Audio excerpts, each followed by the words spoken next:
This topic is about applications of exponential functions in different situations. There are broadly two categories of situations that come up. One has to do with increases or growth, and one has to do with decreases or decay.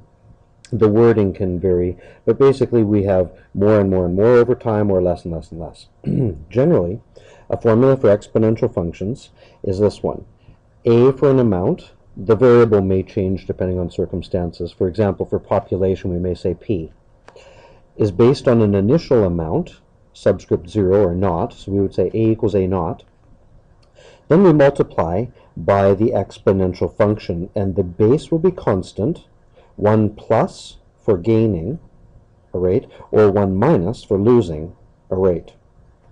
Then we're raised to an exponent that varies. This is the pattern of an exponential function.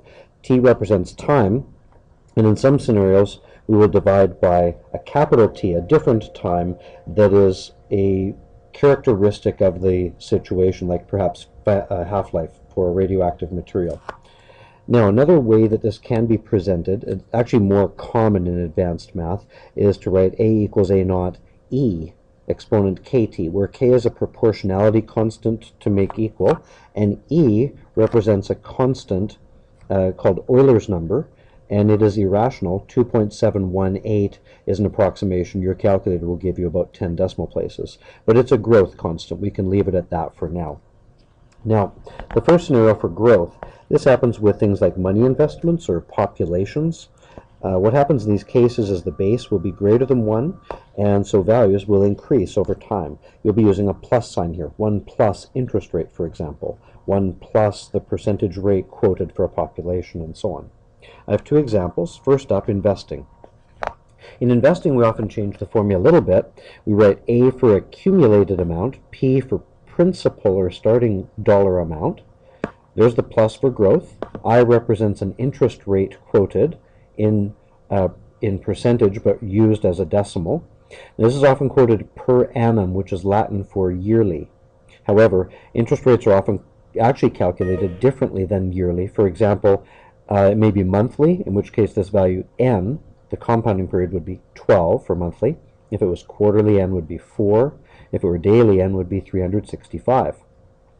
If we break up a growth period in a year into parts, then we're going to break the interest up into those parts. Like, for example, monthly, we break the interest in 12 parts, but we calculate the number of years as well as the number of months in the year. So 3 years, for example, would be T3 with N12 for a monthly calculation. Let's work through an example. $1,000 is invested at 7.5% interest per annum, compounded monthly. Find the value after 10 years. So I would write A, which is what I'm trying to find, equals 1,000, the principal amount, 1 plus decimal 0.7, that's 7%. Now the half part comes here, so decimal 0.75. Don't write decimal 75, that means 75%. It's a common mistake. Now this interest is broken in 12 parts for each month.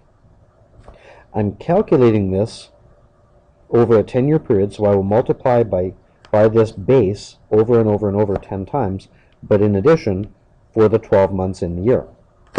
So on a calculator now, we're going to enter that value, that was 1,000, bracket, 1.075. So I'm going to write the base as one simplified result. Oops, actually, hang on, I can't do that. I just remembered this is monthly. I actually do need to write 1 plus 0.075. divide by 12. Now it's really important I don't divide the 1 by 12. I would have a moment ago. Close the bracket, exponent 10 times 12, or 120. My answer, $2,112.06. $2,112.06. So you can see that we more than double our money. The factors that impact compounding and interest for investments are time and interest rate. So if you ever have some money that you're investing, look for the interest rate to be large. That's going to cause lots of growth. And the other important factor is you've got to invest over a long period of time. That's why it's important to invest when you're young. Here's a different example for growth. This one's population. Excuse me. Now, I pulled this chart off of the City of Surrey's website. You can find it there. And they have categories by areas, but I'm just going to focus on the city total.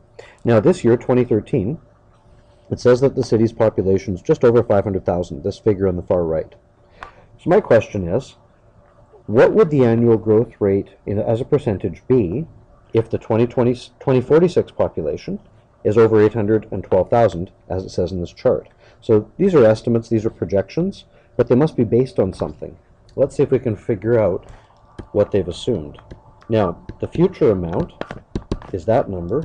The present amount today is that number. And what I don't know is what this multiplier, this base is. Maybe I should write it this way. 1 plus rate, because it's the decimal that gets added to 1 that's really the rate. Now the time period is 33 years.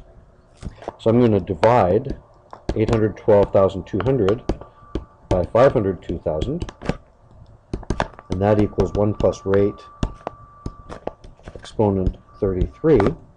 Now, if I raise both sides to the exponent of 1 over 33, I'll maintain equality, and the right side will now be called 1 plus rate. Now 1 over 33 means the 33rd root, or that's the index 33 on a radical, of 812, 200 over 502 and 10. Let's do that on our calculator. There's two ways we can do this. One is I can type in 33, push the math button, and choose option 5. That's how I write the 33rd root. Open a bracket and type in numerator, divide, denominator, and if I've typed all that incorrectly with brackets, I get 1.0146. Okay, 1.0146. So that's 1 plus rate. The 1 is to retain the initial amount. So this is really my rate here. And as a percentage, I'd move the decimal 2, I would say 1.46% growth per year. That's the assumption.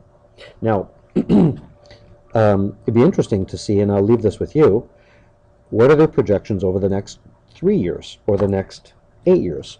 Are they 1.46 throughout, or is there something happening? I think I'm going to do the next part of the lesson as a separate video, and I'm going to conclude here. So this video will just be about growth examples. The next video is going to be about decay examples.